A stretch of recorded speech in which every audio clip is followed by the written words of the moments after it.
స్పృహ, అలాగే రాజకీయంగా వాడికి ఒక చైతన్యం జనంలో కలిగించాలి ఎప్పుడు సినిమాల ద్వారా అన్న ఆలోచనతోనే ఏ సినిమా అయినా దాని కథాంశాన్ని ఎన్నుకోవడం జరుగుతుంది.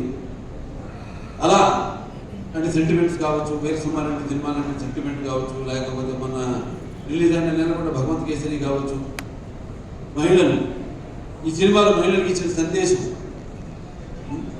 అలాగే నేను కూడా భగవంత్ కేసరి కానివ్వండి, ఒక అన్నా చెల్లెళ్ళ రక్త సంబంధం కానివ్వండి, ఒక వేరే సినిమాలో ఇవన్నీ సినిమాలు చూసుకుంటే అంటే ఇవాళ నాకు అనిపిస్తుంది, నాకు అదృష్టం కలిగిందని ఆ గణపతి చల్లని ఆశీస్సులు, ఆవిడ ఆశీస్సులు, గణపతి ఆశీస్సులు, తన తల్లిదండ్రుల యొక్క ఆశీస్సులు ఉండబట్టి ప్రేక్షకులు, మన తెలుగు ప్రేక్షకులు ఒక ప్రత్యేకత నేను అన్నాను తెలుపుతూ, ఎప్పుడు ఏ కొత్త సినిమానైనా వాళ్ళు ఆదరిస్తాను.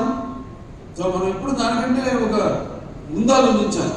ఇప్పుడు సినిమా అనేది ఇప్పుడు దైనందిన కార్యకలాపాలతో సతమతమవుతూ అన్న వస్త్రాలు అనే అవసరంతో పాటు సినిమాని కూడా ఎంచుకున్నారు జనం. కానీ ఇవాళ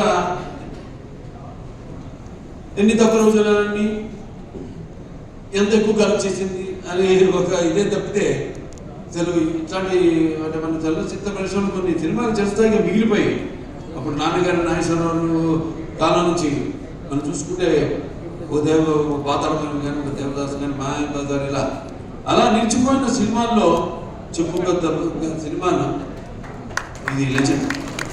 ఒక సినిమా కానివ్వండి, ఒక లెజెండ్ కానివ్వండి, ఒక అఖండ కానివ్వండి, ఇవన్నీ కూడా అలాగే మన భగవత్ కేసరి కానివ్వండి, ఇవన్నీ కూడా అదొక తృప్తిని, అంటే తృప్తిని వల్ల ఇంకా కసి పెంచి ఇంకా మంచి సినిమాలు అందించాలి. ఎస్, మనం వెళ్తున్న రూట్ కరెక్ట్. సో ఆ రూట్లోనే వెళ్తూ ప్రజలిస్తున్న ప్రోత్సాహంతో ఇంకా మంచి మంచి సినిమాలు ఇవ్వాలని ఒక తాపత్రయం. అందుకే అనుకుంటా